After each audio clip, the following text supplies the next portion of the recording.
So sometimes we hear from customers, well, what are you doing after this? Can I get your number? Will you come over to my place if I get a dance with you or something like that? So they're trying to barter with you to try to push your boundaries to see if they can get you to, if they can guilt you into giving more than what you're capable of giving at your club. So I'm gonna preface this process of how we can turn things over with the customer in the best case scenario. But first what I wanna say is we're not gonna shame full service sex workers in doing this. So we're not gonna make comparative statements like I'm that kind of dancer and those are the, no, that's not what this is about. They're two totally different services under the umbrella of sex work. Sometimes there's overlap of full service and clubs. And if that is the case, and if you're working at a club that does offer that and maybe you're not in the know about it, then that may be why you're getting propositioned. But chances are you're just hearing the same old statement that most customers will try to throw out at dancers. So that being said, this is not us versus them or anything like that. It's just a different type of service, just like there's a Mexican restaurant and an Italian restaurant, both really delicious types of food, but totally different vibes. So your customer may want fettuccine Alfredo and be walking into a Mexican restaurant and not realize it. Or they're just trying to make the best with what they can. So that being said, what we want to establish first is that we appreciate the customer for thinking that we're that hot, right? Like, James, I am so flattered that you would want to have that type of experience with me. I'm so flattered that you think I'm that hot, right? So we don't want to do things like say, no, we're not doing that, or you can't, how dare you, we don't want to shame them, right? We don't want to shame someone's sexual desire, and we don't want to use any type of negative reinforcement when we're trying to turn the sale over. So approach it first with appreciation. The next thing you want to do is you want to show the customer what the other benefits are outside of this ultimate end goal, what they're trying to get you to sell. So we could say something like, James, having sex it would just be like a one-time experience. Like you could pay me a ton of money. We could have a good time. You get off, and that's it. I would have never been able to give you everything that I am. And while that sounds like a lot of fun, I want to give you something that you're never going to forget. So how about this? You can leave here with just the preview, or you can leave here tonight with the whole show.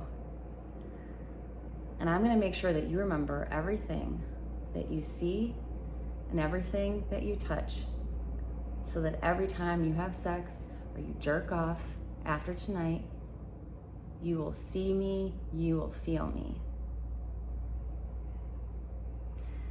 So I'm going to take you to VIP and I'm going to give you the full show. Right? So you're telling him you're not going up there to have sex. However, sex is all in your mind. Most of sex is in our head, right?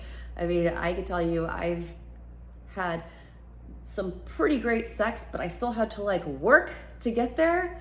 And then I've watched some really good porn and got off right away. And I mean, one thing physically should result in a faster orgasm, but most of it is in the mind. So if you can sell him on the idea of understanding that it's what he imagines and visualizes and the fantasy that he plays out that is the satisfaction, then getting there isn't the point. Getting off isn't the point. It's all about the journey versus the destination, right? Like the destination is great, but I've had some destinations that were passionless, really short-lived, and the ones that took a little bit longer or had more imagination to them were way more fulfilling. So we want to communicate to the customer that it's all about the fantasy, because he's going to take that fantasy, he's going to have that fantasy forever, he's never going to forget you, and that is worth way more than just getting off, right? He can get off at home anyway. So And if all else fails, you run this on the customer, you try to sell him on what you have to offer, and he's still not biting, then your next option is, this is why we don't shame full service sex workers, is to refer that customer to a full service sex worker that you know that can service him in the way that he wants to be serviced. So I recommend getting to know your full service sex worker community. Find as many providers as you can, a variety of providers, and then make sure you have their contact info on hand, and then you can give that information, as long as it's okay with them. You can give that information, ideally workers that are already advertising online, right? You can give that information to that guy and say, hey, you know, I'm not available for that tonight.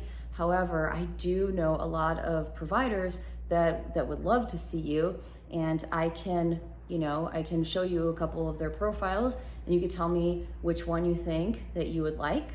And chances are he will want to tip you for this. I have done this with a couple customers that, and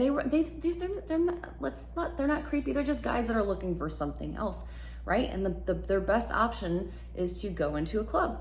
They're probably just as scared as providers that are putting themselves online, marketing themselves, trying to find customers, and afraid of being incarcerated. They're just as much afraid as the workers are. So they're trying to find like the most discreet way where they can screen you and make sure you're cool, and that you can screen them and make sure they're cool, right? So offering them an easy way to find a provider that's referred by you at a finder's fee.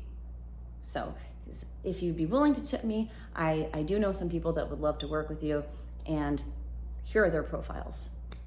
Recapping all of that, first things first, we make sure that we appreciate the customer and we avoid using any type of negative words like no or can't, right?